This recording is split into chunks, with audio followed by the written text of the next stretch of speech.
Di pinggir jalan kecil yang selalu ramai oleh kendaraan dan suara klakson, berdiri sebuah gerobak dorong berlapis cat mengelupas. Di atas rak gerobak itu ada teko besar berwarna hitam yang selalu diisi teh.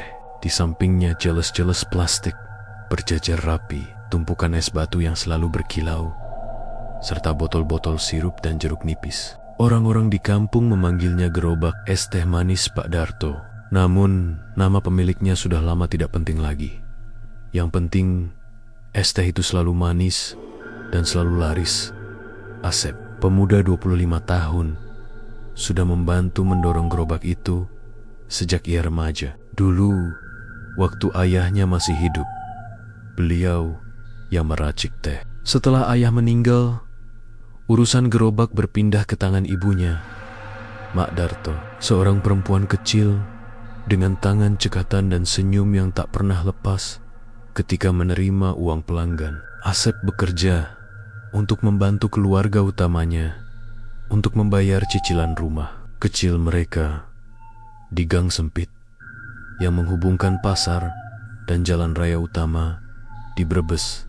Matahari sore selalu membuat gerobak mereka hidup. Pedagang sayur, tukang ojek, pelajar, dan orang-orang yang pulang kerja berhenti sejenak untuk meneguk minuman manis itu. Es tehnya berbeda, bukan hanya karena gula yang terasa berlimpah, meski ia sendiri tak pernah melihat berapa banyak gula yang sebenarnya ditaburkan ke dalam teko itu. Ada sesuatu lagi, sebuah wangi samar yang menyeruak, menempel pada helean napas orang yang baru meminumnya. Wangi itu seperti bunga melati, manis sedikit menusuk, membuat orang tersenyum tanpa sadar. Beberapa orang mengatakan wangi melati pekat itu memberi rasa tenang. Beberapa yang lain mengernyit, terlalu manis, terlalu harum, kata mereka.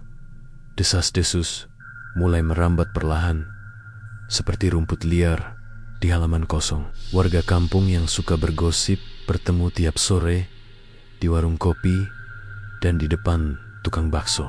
Pada awalnya hanya bisik-bisik, dengar-dengar teh itu dibuat pakai air sumur tua. Lalu orang menambahkan lagi, sumurnya bukan sumur biasa. Dulu dipakai waktu ritual. Kata-kata itu tidak pernah jelas, selalu menggantung seperti uap dari teko. Sampai suatu malam, kata mandi jenazah muncul dalam celotehan dua orang ibu-ibu di kedai kecil dekat masjid.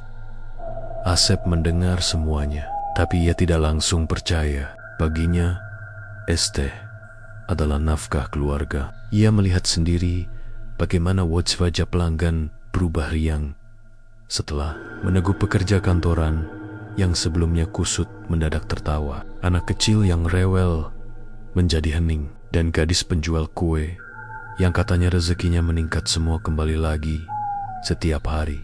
Bagi Asep, itu bukti, tapi bisik-bisik itu terus saja menggigit. Bagaimana mungkin sebuah campuran minuman bisa membawa berkah begitu nyata? Dan jika ada sesuatu yang tidak benar, apa yang harus ia lakukan? Mak Darto tak pernah menjawab gosip itu. Ia hanya mengangkat bahu dan memasukkan teko teh ke atas kompor kecilnya sambil tersenyum samar. Kadang Asep melihat mata ibunya berubah jauh, seperti teringat sesuatu yang membuatnya menyesap napas lebih panjang. Malam Jumat adalah waktu yang selalu membuatnya cemas. Malam itu, sejak akhir-akhir ini, pelanggan datang lebih banyak dari biasanya. Gerobak mereka selalu kosong dalam waktu singkat. Mungkin karena orang pulang kerja banyak, Mak Darto berkata ringan ketika Asep mengomel tentang lelah. Tapi malam Jumat yang tenang menyimpan rahasia yang lain. Suatu Jumat, setelah azan Isya bergema dan jalanan mulai lengang, Asep memutuskan menjemput air di sumur tua milik tetangga itu.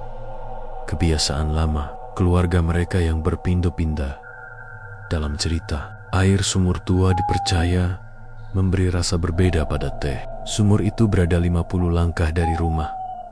Di belakang rumah, seorang pria tua yang hidup sendirian. Dia dikenal sebagai Pak Jalil, lelaki yang mulutnya tertutup rapat terhadap semua orang. Asep beralasan bahwa ia hanya mengambil air, bukan apa-apa lagi. Namun, ketika embernya menyentuh permukaan air, ia merasakan hawa dingin yang tak biasa. Air itu pekat, kelihatan keruh, seperti bercampur lumpur halus. Di dasar sumur, ada sesuatu yang mengkilat samar sepotong kain putih yang tampaknya menempel. Asep menutup rapat mulut dan matanya hampir ingin menutup, karena bau yang naik dari ember bukan bau bunga, melainkan bau apek yang sulit untuk dijelaskan. Ia mengangkat ember sepat-sepat dan bergegas.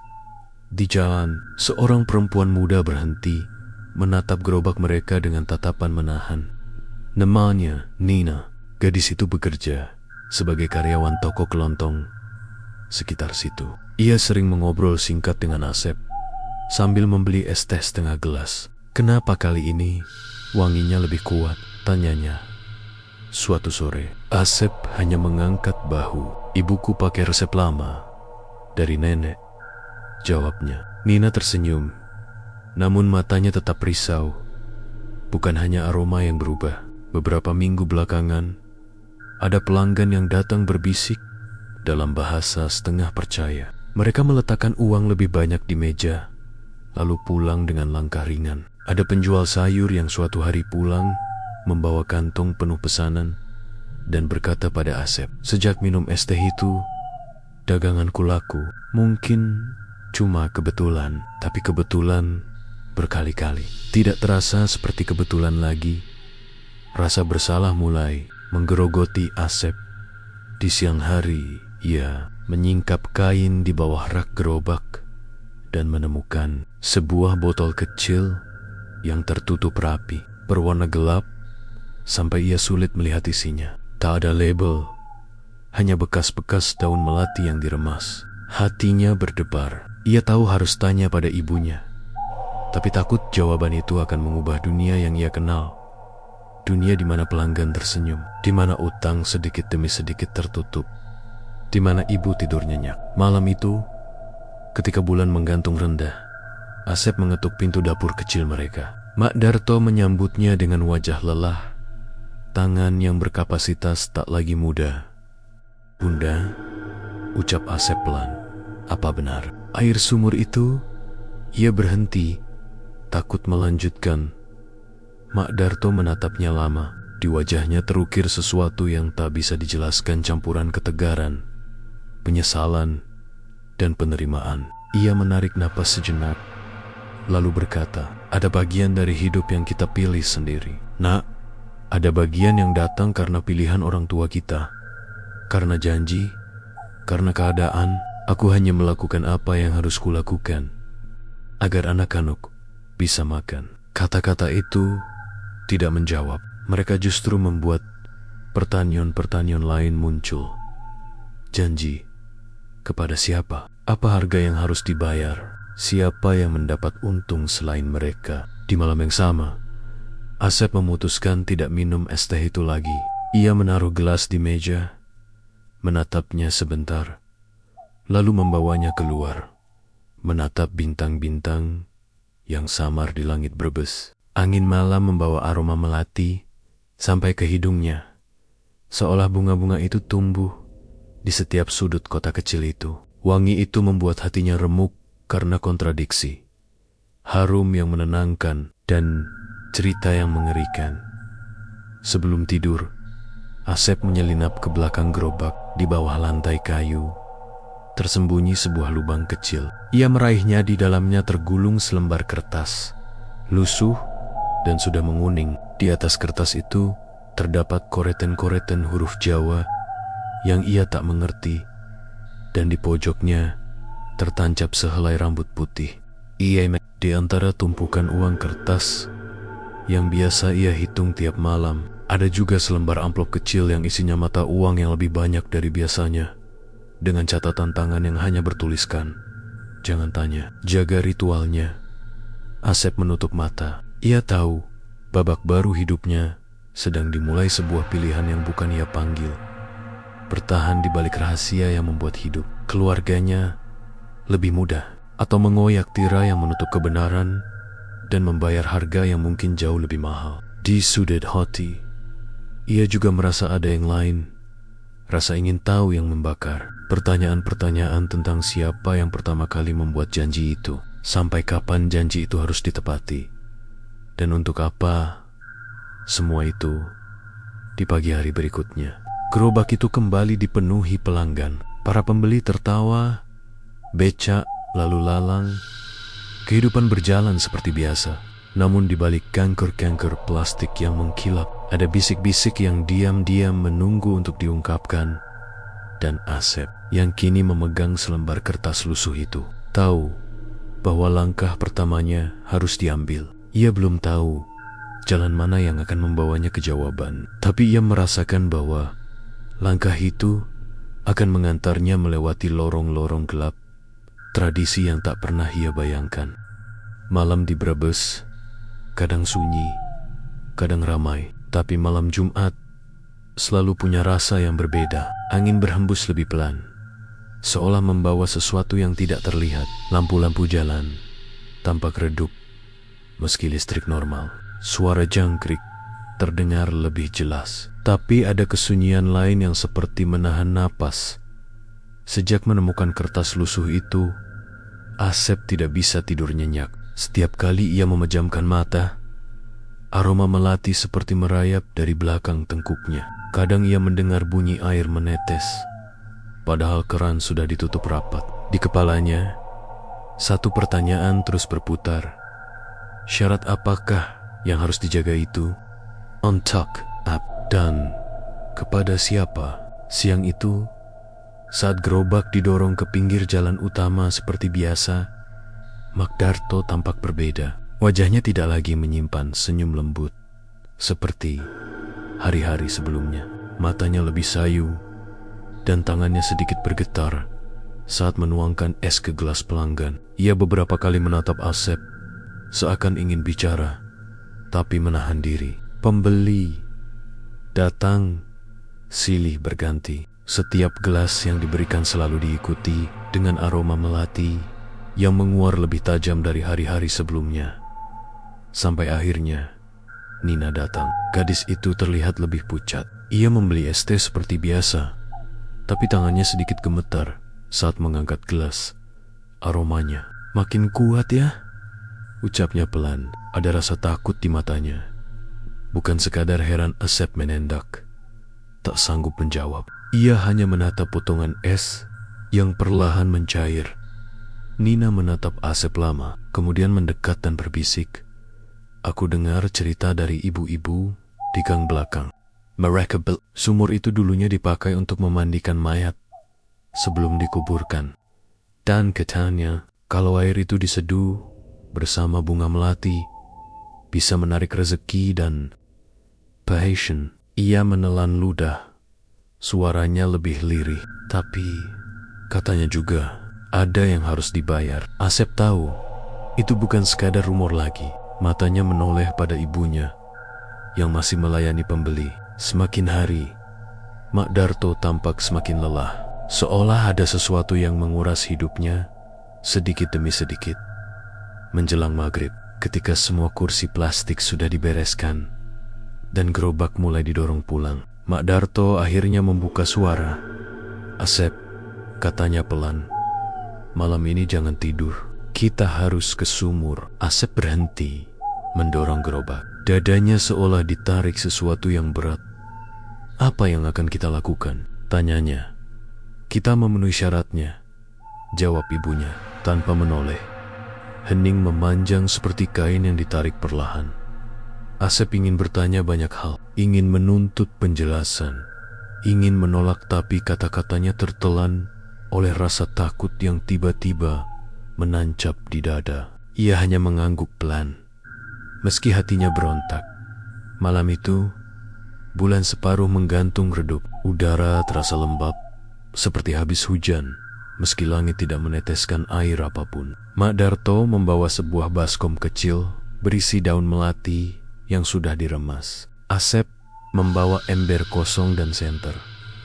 Mereka berjalan menuju rumah tua Pak Jalil, penjaga sumur. Rumah itu gelap, kecuali satu lampu minyak kecil yang menyala di teras. Pak Jalil duduk di sana, seperti sudah menunggu. tanpa bicara, tanpa bertanya. Seolah ia sudah tahu kedatangan mereka sejak sore. Matanya yang keriput memandang Asep lama, begitu lama, hingga Asep merasakan hawa dingin merayapi tulang belakangnya. "Anakmu sudah siap?" tanya Pak Jalil pada Mak Darto. Mak Darto mengangguk, walau wajahnya tampak menahan tangis. "Kalau syaratnya tidak dilanjutkan," kata Pak Jalil pelan, "larisnya akan hilang. Tapi bukan itu yang perlu kalian takutkan." Asep meneguk ludah. "Lalu apa?" Pak Jalil menatapnya. Mata tua itu seperti memantulkan sesuatu yang gelap. "Apa yang sudah diberikan akan menagih kembali." Hening yang begitu berat hingga malam terasa padat. Mereka berjalan ke sumur. Di sana, udara terasa jauh lebih dingin. Angin tidak bergerak. Pepohonan tidak bergoyang. Sungut malam terasa mengawasi. Mak Darto mengeluarkan kain putih dari dalam keranjang. Kain itu seperti kain kafan, tapi warnanya kusam dan sedikit kecoklatan. Ia menurunkannya perlahan, menenggelamkannya ke dalam sumur. Asep melihat cairan di dalam sumur berubah lebih pekat, seperti teh yang sangat kental. "Aku pernah berjanji pada seseorang," ujar Mak Darto dengan suara bergetar. "Janji agar dagangan keluarga kita tidak pernah habis, agar kita selalu punya uang untuk bertahan. Aku tak tahu dulu. Aku tak tahu harus membayar pakai apa. Lalu, apa yang harus dibayar?" Suara Asep nyaris tidak terdengar. Matanya menatap ibunya, dan saat itu juga Mak Darto menangis. Nyawa, bukan nyawa orang lain, tapi nyawa yang kita sayangi sendiri. Sedikit demi sedikit, setiap Jumat malam, Asep membeku. Tiba-tiba, sesuatu muncul dari bawah permukaan sumur.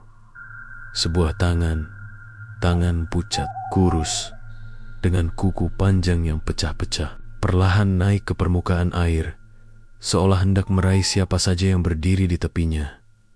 Mak Darto mundur, sambil menutup mulut, menahan jerit. Asep tertugan, tubuhnya tidak mampu bergerak. Tangan itu berhenti di permukaan air menggantung lalu kain putih yang tadi diturunkan. Air beriak, wangi melati menguar, semakin pekat sampai membuat dada terasa sesak. Dan dari dalam sumur itu terdengar suara lirih, seperti seseorang yang berbicara dari dalam air sampai Asep menutup mulutnya sendiri agar tidak menjerit. Ia baru menyadari satu hal. Ini bukan sekadar pesugihan untuk dagang. Ini adalah perjanjian hidup dan mati. Dan ia mau tidak mau telah menjadi bagian dari perjanjian itu.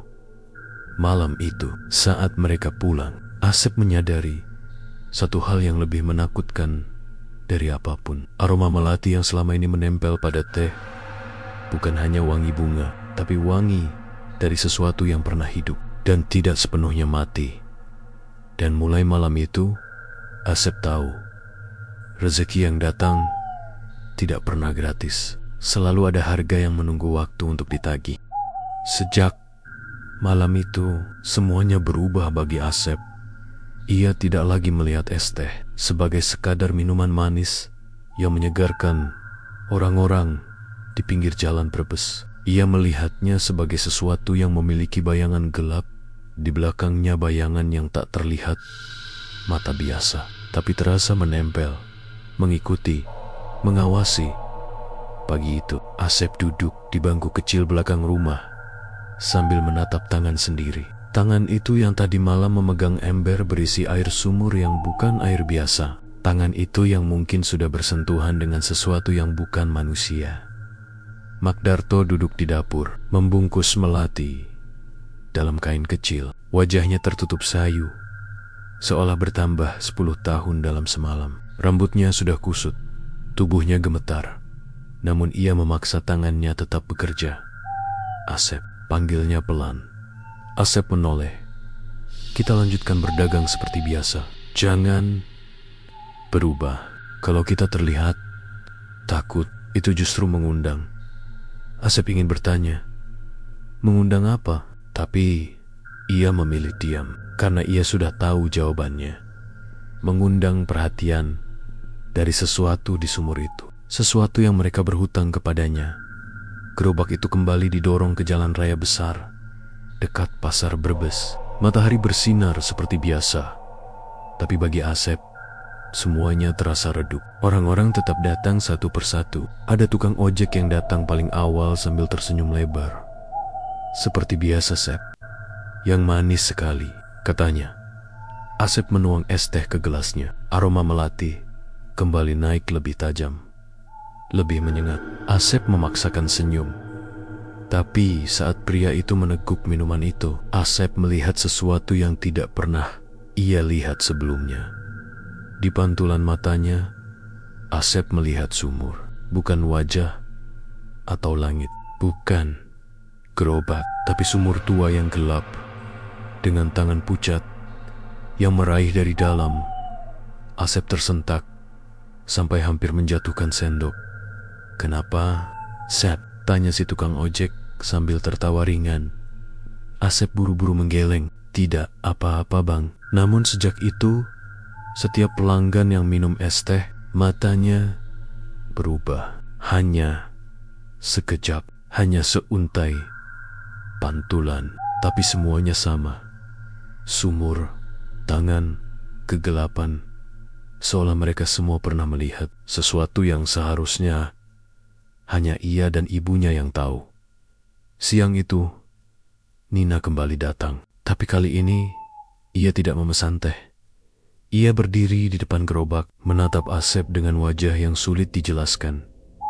Aku bermimpi aneh semalam, katanya tanpa salam. Seseorang mengetuk pintu rumahku. Waktu aku buka, tidak ada orang, tapi aku mencium bau melati. Sanggut. Asep langsung pucat.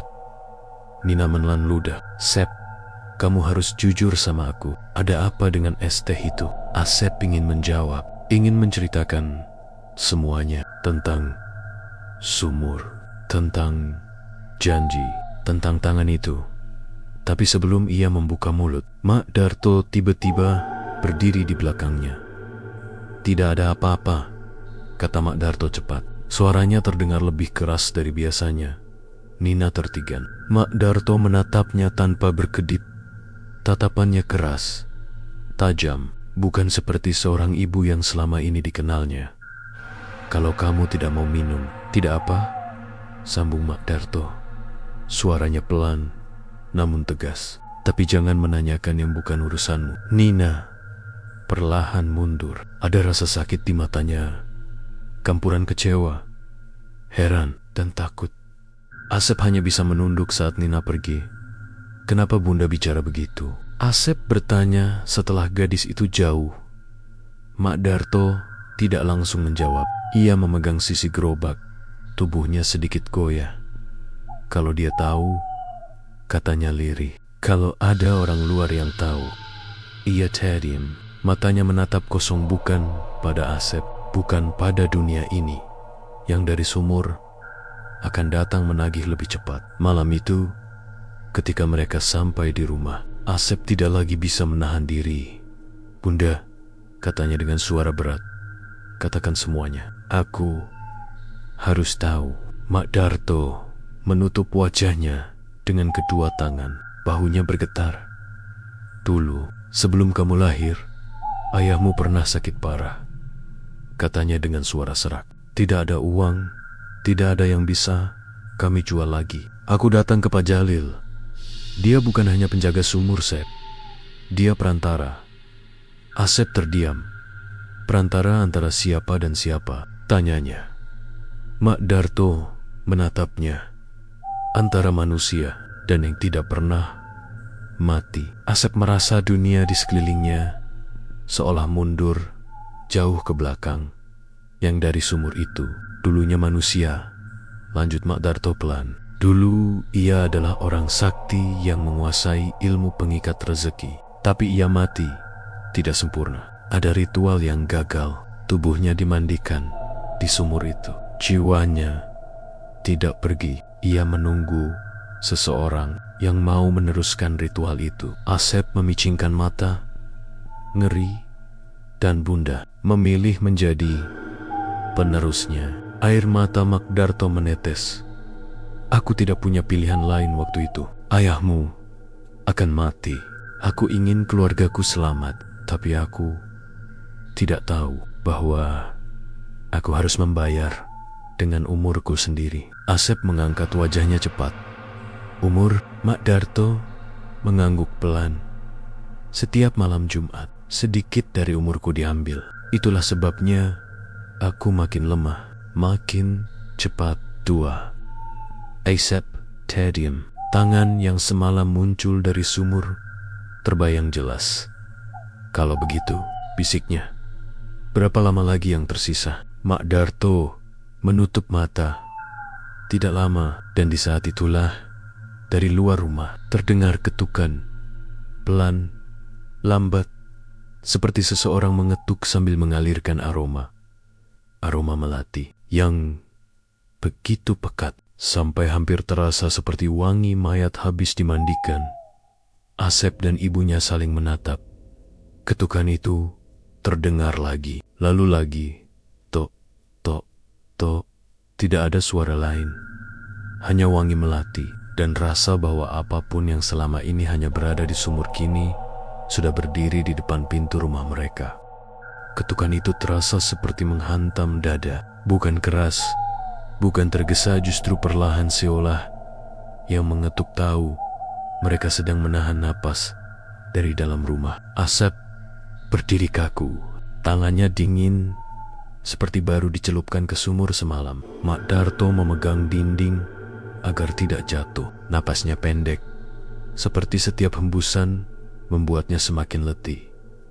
Aroma melati yang memenuhi rumah bukan aroma biasa. Ea Torosa tua, dalam, mengendap seperti wangi bunga yang sudah lama layu, bercampur bau tanah basah dan air sumur yang tak pernah bersih. Wangi yang menggantung terlalu lama di hidung sampai membuat tenggorokan terasa perih. Tok, tok, ketukannya berhenti. Lalu sunyi turun begitu tebal sampai suara detak jam dinding terdengar sangat nyaring. Asep menelan ludah. Bunda, itu Est. Makdarto menutup mulut Asep dengan gemetar. Jangan panggil siapapun, jangan menjawab. Suara dari luar tiba-tiba terdengar, namun bukan suara manusia. Lebih tepatnya, desahan seperti seseorang berbicara dari dalam air, bergelembung, tenggelam, dan naik bersamaan. UDC 9. Asep mundur beberapa langkah. Punggungnya menabrak kursi. Senter di sudut ruangan tiba-tiba mati. Lampu kamar berkelip 2 kali, lalu padam. Rumah mendadak gelap. Makdarto memegang dadanya kuat-kuat. Napasnya terengah. Tubuhnya seolah setengah roboh. Asep, suaranya bergetar. Kalau pintu terbuka, jangan biarkan aku mendekat. Apapun yang terjadi, tatapan Asep menegang. Kenapa? Makdarto menunduk. Wajahnya menahan tangis. Karena yang dari sumur itu bukan ingin aku lagi. Tapi ketukan muncul kembali, tapi kali ini lebih keras, lebih memaksa. Tok, tok, tok. Pintu bergetar, seperti ada tangan yang memukul dari luar dengan kekuatan yang tak wajar. Bukan manusia, bukan pencuri, bukan orang lewat, sesuatu yang menuntut. Makdarto menguatkan tubuhnya dengan sisa tenaga yang ia punya dan berbisik, aku harus menyelesaikan ini malam ini. Kalau tidak, kita berdua akan diambil. Asep menggeleng cepat. Tidak, Bunda. Kita cari cara lain. Kita bisa berhenti dagang. Kita bisa pindah. Kita bisa. Makdarto memotong kata-katanya dengan tatapan yang hancur. Janji itu tidak bisa diputus hanya dengan pergi. Ini bukan hutang uang, nak. Ini hutang hidup. Dimanapun kita lari, ia akan menagih. Ketukan semakin kuat sampai pintu berguncang. Kayunya mengeluarkan suara retak. Tok, tok. Tiba-tiba berhenti. Sunyi, hening seperti makam yang tertutup tanah baru. Asep menahan napas. Lalu ia melihat sesuatu dari celah bawah pintu. Bayangan langsung menempel di lantai, tidak bergerak. Tapi yang membuat darahnya membeku adalah bayangan itu tidak punya bentuk manusia. Lebih seperti rambut panjang basah yang menjuntai turun, memanjang seperti air hitam yang merayap. Aroma melati makin kuat, lebih pekat lagi, sampai-sampai terasa seperti menempel di kulit.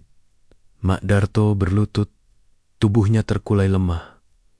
Waktuku hampir habis, bisiknya. Asep memeluk ibunya. Bunda, kita harus panggil orang. Kita harus keluar. Pandiayo, Mak Darto menggeleng pelan. Kalau kamu buka pintu, kamu yang akan ditarik. Bukan aku. Asep terdiam. Tiba-tiba, suara berbeda terdengar dari luar. Suara sepeda motor berhenti. Suara langkah kaki. Suara seseorang mengetuk pelan. Tok. Lalu suara lembut. Asep. Asep terpaku. Itu suara Nina. Sep, kamu ada di dalam. Aku lihat lampunya mati. Asep langsung panik. Jangan dekat pintu. Nina, jangan di... Suara Nina terputus oleh sesuatu. Seperti napas yang tertahan. Seperti tercekik. Hening sesat. Lalu suara itu muncul lagi. Suara Nina. Tapi bukan Nina. Lebih basah. Lebih perlahan. Lebih kosong. Sep. Buk. Pintu. Aku. Dingin. Asep merasakan seluruh tubuhnya merinding. Hingga tulang. Mak Darto menatap pintu sambil menangis. Itu bukan dia. Ketukan kembali. Perlahan. Tapi kali ini, pintu perlahan terbuka sendiri. Engsel mengeluarkan suara panjang, lambat, menyeret udara. Asep mematung. Jantungnya menggedor keras. Tapi tubuhnya tidak mampu bergerak. Di balik pintu bukan Nina. Bukan siapapun yang masih hidup dengan sempurna. Sosok itu berdiri dengan tubuh basah meneteskan air. Rambut panjang kusut menutupi wajah. Kulit pucat kebiruan. Seperti tercelup air terlalu lama. Melati busuk menguar dari tubuhnya. Perlahan, kepala itu menoleh ke arah Asep. Tidak dengan cara manusia memutar kepala, melainkan seperti tulang lehernya tidak lagi utuh, lentur, melengkung. Dari sela rambut yang basah, terdengar suara yang nyaris berbisik. Giliranmu. Asep menjerit, tapi suaranya tak keluar sama sekali. Hanya matanya yang membelalak. Karena di balik sosok itu, di balik rambut yang menutupi wajahnya, ada sepasang mata hitam tanpa putih, tanpa cahaya, tanpa jiwa, yang menatap langsung ke dirinya, yang sudah menunggu sejak lama. Sosok itu berdiri tepat di depan pintu.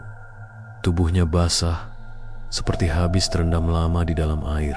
Rambutnya menjuntai menutupi wajah, basah, menetes, seolah setiap tetes membawa aroma melati yang semakin pekat hingga membuat dada terasa sesak. Asep tak bisa menggerakkan tubuhnya. Kakinya seakan tertancap ke lantai.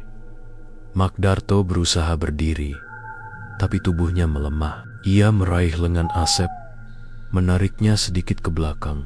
Jangan lihat matanya. Bisik Mak Darto terbata. Kalau kamu lihat, kamu akan dipanggil. Namun terlambat. Sosok itu mulai mengangkat wajahnya. Perlahan, sangat perlahan. Seperti sebuah boneka kayu yang kepalanya ditarik oleh benang. Dan saat rambutnya tersingkap, mata hitam itu kembali. Tanpa putih, tanpa bata, seperti lubang gelap tanpa dasar. Asep menahan napas. Dunia seolah membeku dari mata itu. Asep melihat sesuatu. Bukan pantulan sumur lagi. Kali ini ia melihat masa lalu.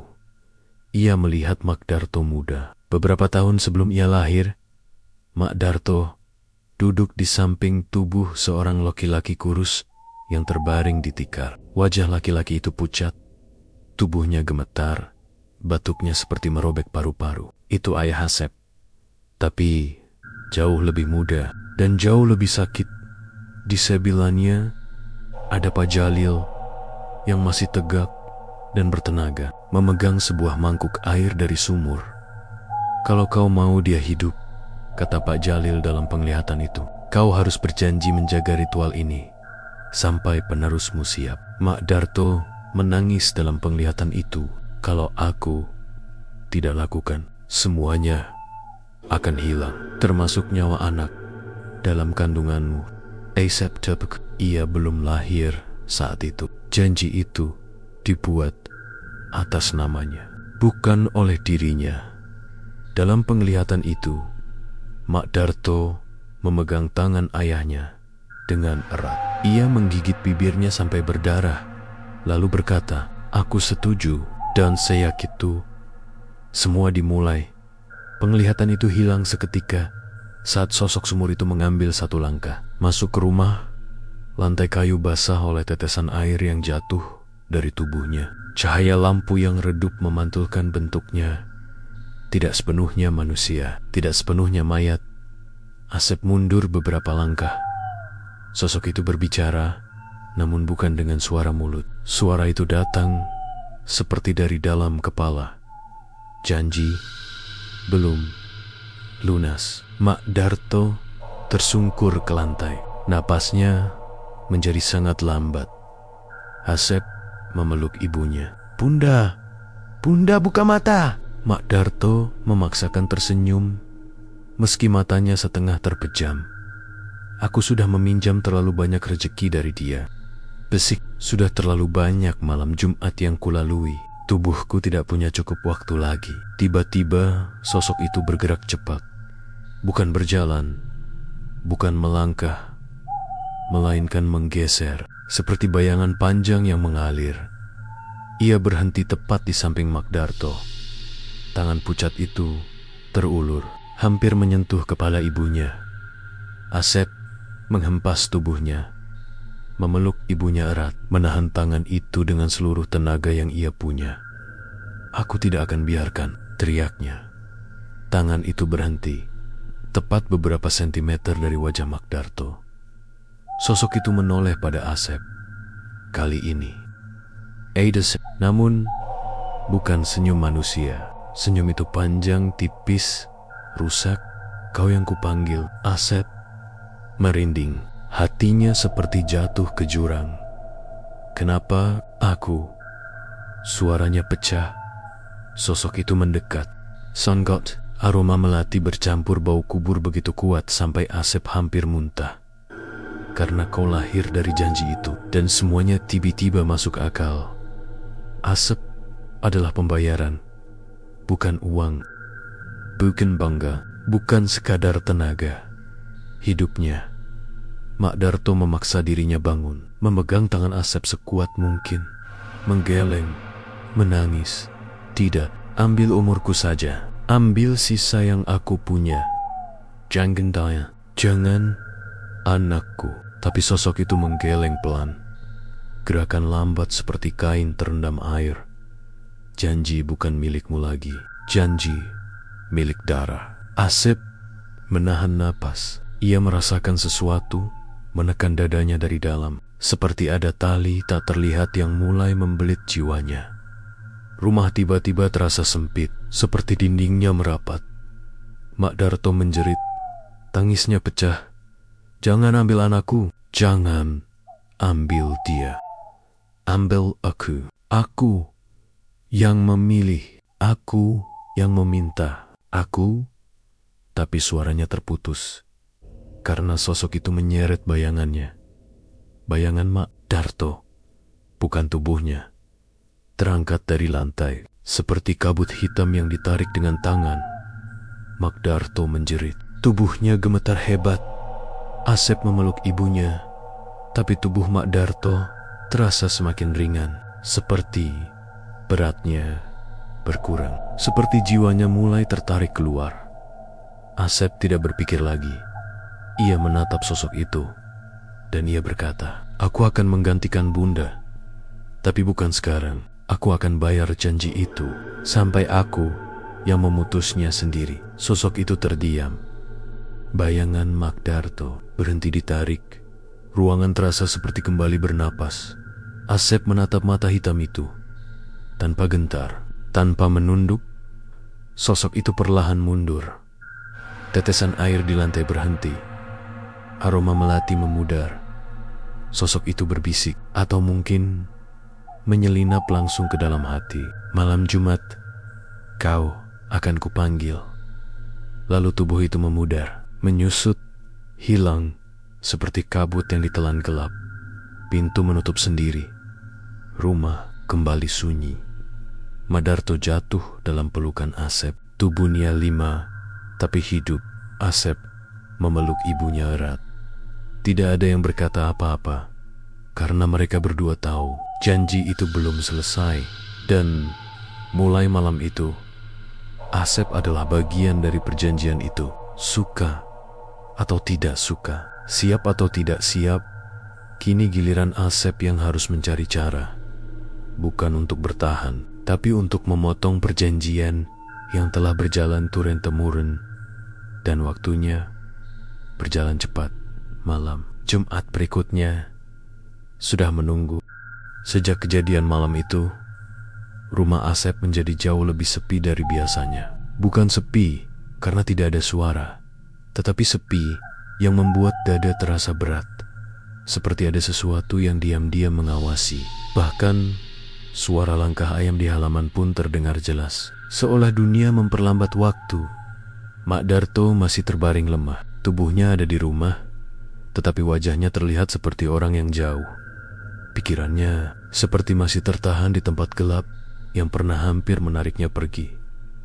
Asep duduk di samping ranjang ibunya, menggenggam tangan Mak Darto. "Bunda istirahat saja. Aku di sini," ucap Asep pelan. Mak Darto membuka mata perlahan. "Kamu tidak harus melakukan itu, Sep." Suaranya serak. "Janji itu harusnya berakhir denganku, bukan kau." Asep menggeleng, mencoba tersenyum meski hatinya terasa seperti diremas. "Sudah terlambat, Bun. Kita cuma bisa cari jalan buat putuskan ini." Mata Mak Darto berkaca-kaca. Tidak ada jalan keluar dari pesugihan yang sudah mengikat darah, Nak. Tidak ada. Asep tidak menjawab.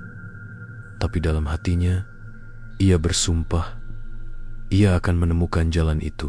Bagaimanapun caranya.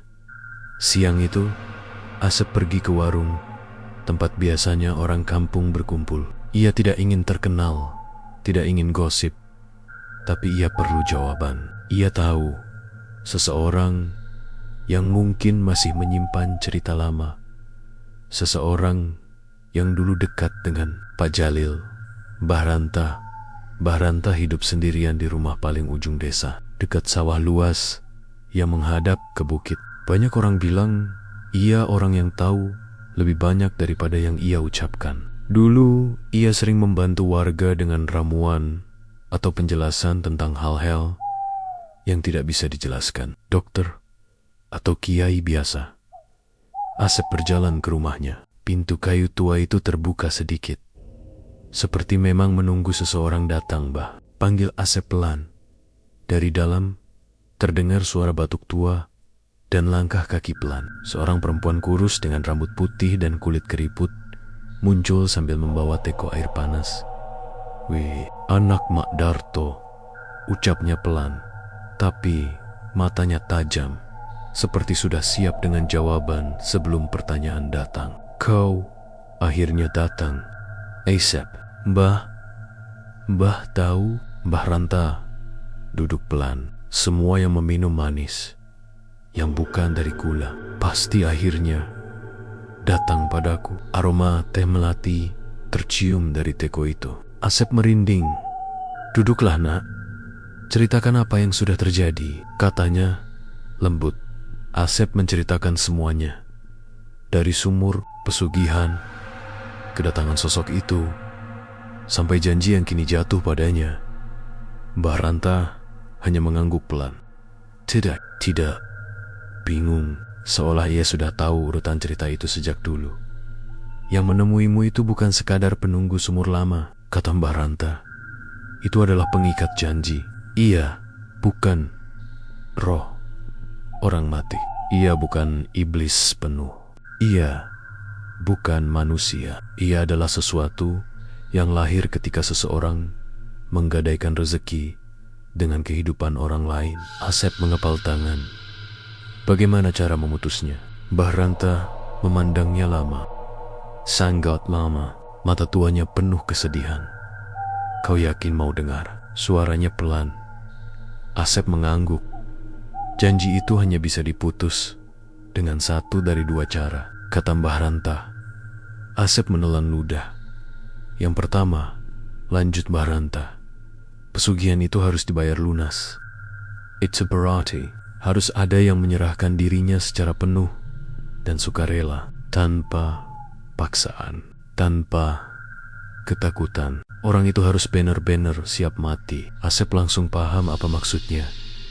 Itu berarti dirinya, Mbah Ranta menatapnya penuh iba. Jika kau memilih jalan ini, kau akan hilang. Bukan mati biasa. Tidak ada kuburanmu. Tidak ada tahlilan. Kau akan lenyap seperti kau tidak pernah lahir. Aseptedium. Dadanya berat. Dan cara kedua, tanyanya pelan. Mbah Ranta menarik napas panjang. Kau harus mengembalikan apa yang pertama kali dipinjam. Asep memikirkan kata itu. Air sumur, tebaknya. Mbah Ranta menggeleng. Bukan airnya. Ia menatap mata Asep dalam-dalam. Jenazahnya. Asep merinding. Punggungnya dingin.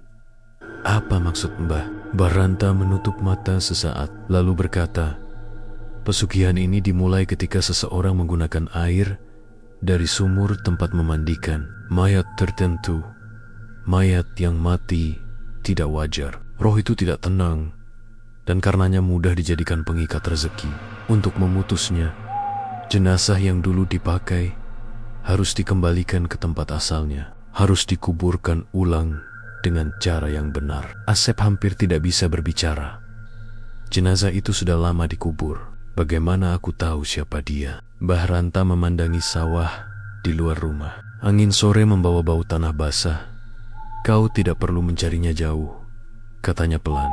Jenazah itu masih di desamu. Asep merasa dadanya berhenti bekerja. Dan dia bukan orang sembarangan. Asep akhirnya bertanya dengan suara yang hampir tidak keluar. Siapa? Dia, Mbah Ranta, menatap Asep. Seseorang yang dulu dikorbankan agar usaha itu maju. Seseorang yang tidak pernah benar-benar pergi. Asep menunggu penjelasan. Mbah Ranta menutup matanya, lalu mengucapkan nama itu dengan sangat pelan. Jenazah itu adalah istri pertama Pak Jalil. Asep terperanjat, napasnya tercekat. Istri pertama yang katanya meninggal mendadak, yang katanya sakit parah. Tapi orang-orang juga bilang tidak ada yang pernah melihat jenazahnya dimandikan di rumah. Dia dikubur cepat tanpa doa panjang. Semua terjadi tiba-tiba. Asep memegang meja. Kakinya hampir tidak mampu menopang tubuhnya. Dan sekarang suara Mbah Ranta berubah sangat serius. Saat itu juga angin berhenti, seolah dunia menunggu satu kalimat terakhir. Malam Jumat pertamimu sudah dekat. Dia akan menjemput. Kalau kau tidak siap, bukan hanya kamu yang hilang. Asep mengangkat kepala. Lalu, siapa yang hilang? Mbah Ranta menatapnya tanpa berkedip. Seluruh keluargamu. Satu-satu. Sampai kau menyerah. Asep menelan ludah. Waktu tinggal 2 hari menuju malam Jumat. Dan ia harus menemukan kuburan istri pertama Pak Jalil sebelum semuanya benar-benar berakhir. Hujan turun sejak sore, membasahi jalan tanah dan atap rumah Rama di desa itu. Langit kelebu, seperti mengetahui sesuatu yang besar sedang terjadi. Asep berjalan cepat sambil memeluk jaket tipisnya. Udara dingin menusuk kulit, namun hawa itu bukan sekadar dingin, ada sesuatu dalam angin yang mengawasi.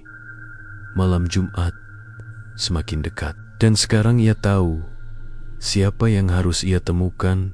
Istri pertama Pak Jalil, perempuan yang tak pernah bener-bener dimakamkan dengan semestinya, perempuan yang menjadi awal dari seluruh pesugihan itu.